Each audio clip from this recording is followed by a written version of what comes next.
Hello friends, welcome to technical week. दोस्तों, आज के इस वीडियो में हम अनबॉक्स करेंगे ग्रीन स्क्रीन को। दोस्तों, ग्रीन स्क्रीन ऐसी चीज़ है जो शायद हर यूट्यूबर के लिए मस्ट हैव आइटम है। ये इनके पास होनी ही चाहिए। बेसिकली क्रोमा के लिए यूज़ की जाती है और ये इसकी जो कॉस्ट है वो 350 से लेकर 500 रुपये तक डिफरेंट है।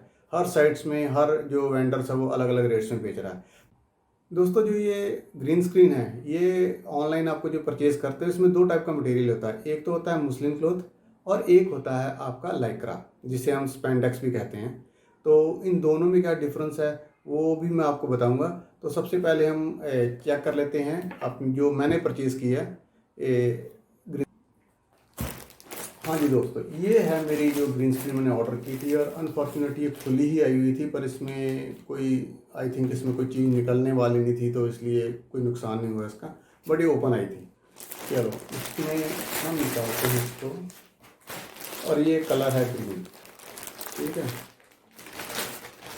इसका साइज़ है वो है 8 फुट बाय 12 फुट। ये ऑलमोस्ट जितनी भी आपको ऑनलाइन मिलेंगी ग्रीन स्क्रीन सबका साइज सेम ही होगा। जो दोस्तों लैक्रा है इसको स्पेंडेक्स भी कहते हैं और ये जो स्ट्रेचेबल कपड़ा है ये देखिए स्ट्रेचेबल है और ये ज़्यादातर इस कपड़े से आपके स्पोर्ट्स वेयर होते हैं वो बनते हैं। जिम के क्लोथ्स हो गए या जो स्पोर्ट्स के लिए कुछ भी चीज़ें हैं वो तकरीबन इसी कपड़े से बनती हैं। और ये जो कपड़ा है देखिए, ये इसकी एक खासियत है कि इसमें जो है ना रिंकल्स नहीं पड़ते। अगर रिंकल्स पड़ भी जाते हैं, लेट से जैसे इसमें कुछ रिंकल्स पड़े हुए हैं, ये देखिए, तो अगर आप इसको स्ट्रेच करोगे जब भी लगाओगे तो वो रिंकल सारे के सारे निकल जाएंगे। तो इसका ये सबसे बड़ा एडवांटेज एक है। जो मुस्लिम क्लॉथ होता है, जो मलमल का क्लॉथ होता है, उसके अंदर क्या होता है कि आपको यहाँ तो स्टीम करना पड़ेगा, उसमें प्रेस करना पड़ेगा बैक साइड से जब भी आप उसको यूज़ करते हो। तो इसको एटलीस्ट स्टीम करने की ज़रूरत नहीं है, कुछ नहीं करने की ज़रूरत। जब भी आप अपने फ्रेम पे लगाएं तो उसको थोड़ा स्ट्रेच कर लेंगे तो उसके जितने रिंकल्स हैं, जितनी भी सिलवटें हैं, वो सारी की सारी साफ़ हो जाएंगी। और ये उस कपड़े से थोड़ा सा बेसिकली मोटा भी होता है।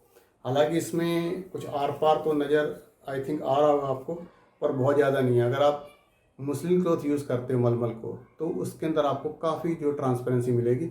उसके लिए आप आउटडोर में उसको यूज़ करने में थोड़ी सी प्रॉब्लम हो सकती है। अगर आप दीवार पे लगा दो तो वेल एंड गुड। तो यही डिफरेंस है बस दोनों में, एक लाइक्रा में और जो मुस्लिम क्लॉथ होता है। और मैं एक और बात बता दूं, जब मैंने ये ऑर्डर किया था तो मैंने एज ए मुस्लिम क्लॉथ किया था, पर ये मेरे पास आ गया लाइक्रा। तो जब मैंने वेंडर से बात की, उसका नंबर भी था मोबाइल, तो मैंने कहा भाई ऐसा ऐसा है, मेरे को तो मुस्लिम। बोलता हाँ भाई ये मुस्लिम क्लॉथ है जो आपने किया, देखिए स्ट्रेचेबल है। तो मैंने भैया मुस्लिम क्लॉथ होता है वो स्ट्रेचेबल नहीं होता, वो नॉर्मल कॉटन टाइप होता है, वो स्ट्रेचेबल नहीं होता। तो बोलता भाई वो मुझे तो नहीं मालूम, हम लोग तो यही बेच रहे हैं। तो ये चीज़ है कि काफ़ी लोगों को का कंसेप्ट क्लियर नहीं कि लाइक्रा क्लॉथ क्या होता है और मुस्लिम क्लॉथ क्या होता है। लाइक्रा को हम स्पेंडेक्स भी कहते हैं। ये पॉलिस्टर होता है, इसके अंदर कुछ परसेंटेज होती है पॉलिस्टर की और कॉटन की और लाइक्रा की। ठीक है, तो स्पेंडेक्स है जो, उसको वो भी इसी का नाम है और ये स्ट्रेचेबल है। तो मेरा ख्याल अगर आपने लेनी होगी तो स्ट्रेचेबल ले लो, ये ज़्यादा बेटर है। ये वॉशेबल भी है, खैर वॉशेबल तो दोनों ही हैं, लेकिन ये है कि इसमें जो रिंकल्स हैं, सिलवटें अगर पड़ी भी होंगी तो एटलीस्ट आप जब उसको फ्रेम पे लगाएंगे, थोड़ा सा उसको खींच लोगे तो सारी की सारी सिलवटें वहाँ से क्लियर हो जाएंगी। मेरा ख्याल मुस्लिम क्लॉथ में ऐसा नहीं होगा, उसको आपको प्रेस करना ही पड़ेगा। और कोशिश कीजिए जब भी आपने इसको यूज़ कर लिया तो उसको फोल्ड करना है, तो वो अगर रोल कर लेंगे ना किसी चीज़ पर तो वो ज़्यादा बेटर है। तो इसमें इसके सिलवटें और वो नहीं पड़ेंगी, इसमें रिंकल्स नहीं पड़ेंगे। अगर आप इसको तह लगा के रख देते हो तो फिर वो जो मार्क है तह के, जो वो रिंकल्स आपने इसमें पड़ सकते हैं। तो ये था ग्रीन स्क्रीन मस्ट हैव, जो मैं कह सकता हूँ हर यूट्यूबर्स के लिए, क्रोमा के लिए। तो इतना ही आज के वीडियो में दोस्तों, नेक्स्ट वीडियो में फिर मिलते हैं, तब तक के लिए बाय बाय, टेक केयर।